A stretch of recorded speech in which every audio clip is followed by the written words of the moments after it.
The Two Faces of Knowledge. Introduction. In an age where information is at our fingertips, learning seems equal. Yet beneath the surface, different classes operate on entirely different underlying logics. Not just a gap in resources, but a contest between survival radius and the depth of life itself. Asterisk. In this age where everything can be searched, we assumed we had bridged the cognitive divide, not realizing that class had already diverged at the very starting point of learning. Asterisk. 1. The time horizon of learning. The poor, learning is compensatory and functional. Survival pressure demands speed. Vocational skills, electrical repair, welding, coding, design are tools, with the goal of converting time into money as fast as possible. This is tactical learning, solving the problem of how to survive tomorrow. The wealthy. When wealth frees one from the tyranny of time, learning becomes investment-oriented and delayed.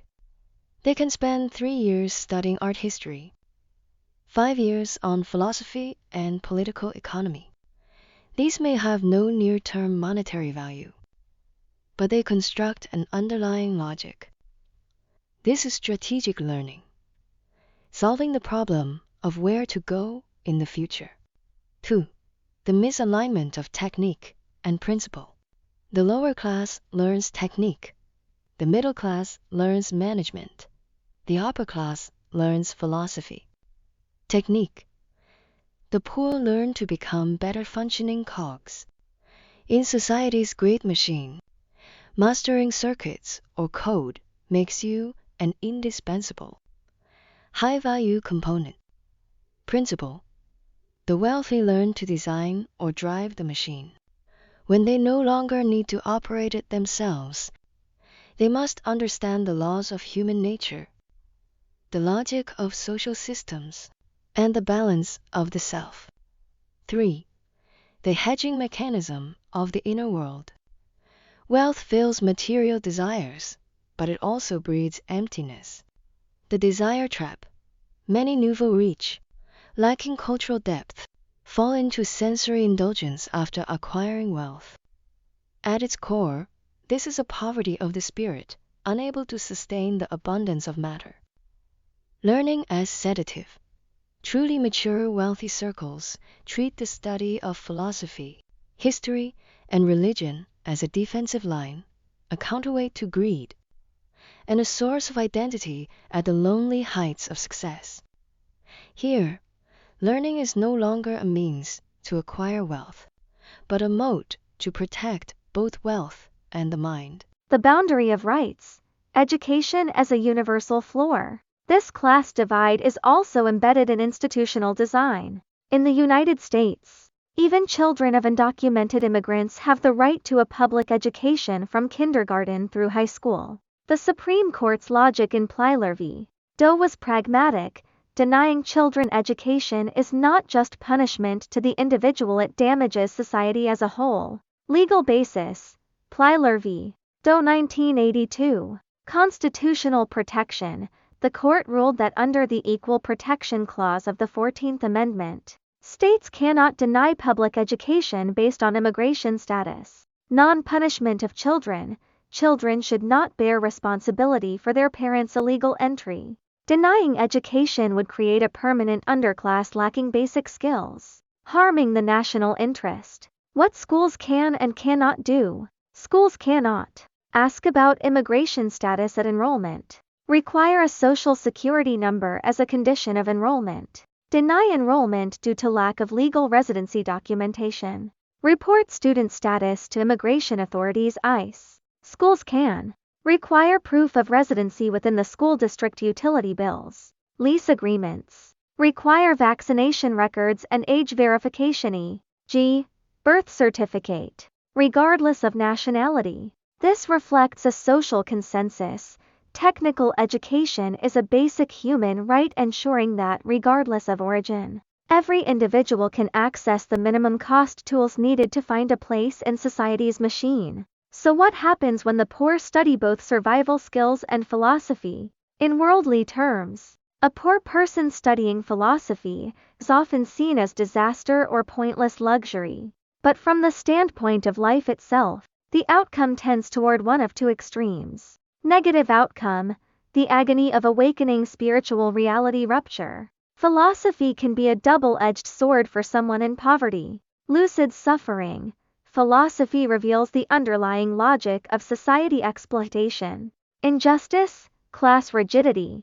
When one's cognition reaches philosophical heights but the body remains trapped in daily physical labor and material scarcity, a profound sense of alienation sets in. Loss of drive. Nihilist or skeptical philosophy can dissolve the worldly motivation to change fate through struggle. If one sees through the reality that effort doesn't guarantee success, one may prematurely embrace resignation or self-abandonment. Social isolation. Philosophy is lonely. A poor person who studies it may no longer connect with peers focused purely on daily survival, yet cannot integrate into higher social circles stranded on a spiritual island. Positive outcome.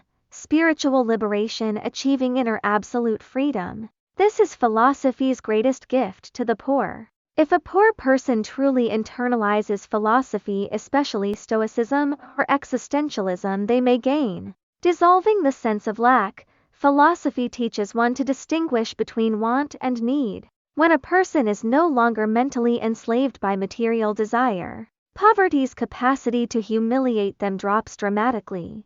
As Socrates said, "How many things there are that I do not need." Reconstructing self-worth. The poor are often looked down upon in society's value system. Philosophy helps build a personal framework of self-evaluation, the understanding that human dignity comes not from a bank balance, but from rational independence. Wisdom that transcends the immediate. Philosophy doesn't teach you to wire circuits, but the foundational reasoning it cultivates logical thinking. Critical analysis translates into powerful learning capacity. A programmer or craftsman who understands philosophy often sees through industry patterns faster than peers. Historical outcome.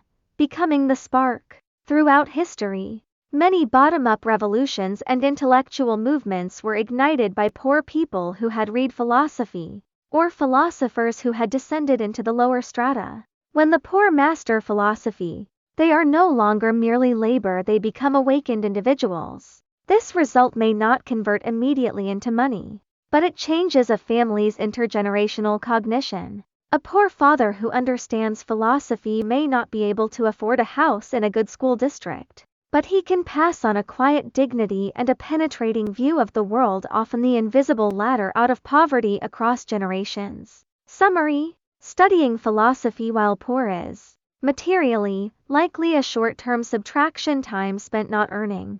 Spiritually, it is multiplication or even exponentiation. At its worst, it produces a profound failure, still poor, but more acutely aware of the trap. At its best, it produces a spiritual aristocrat, someone who finds peace within poverty, and in the most barren soil, grows the flower of an independent self.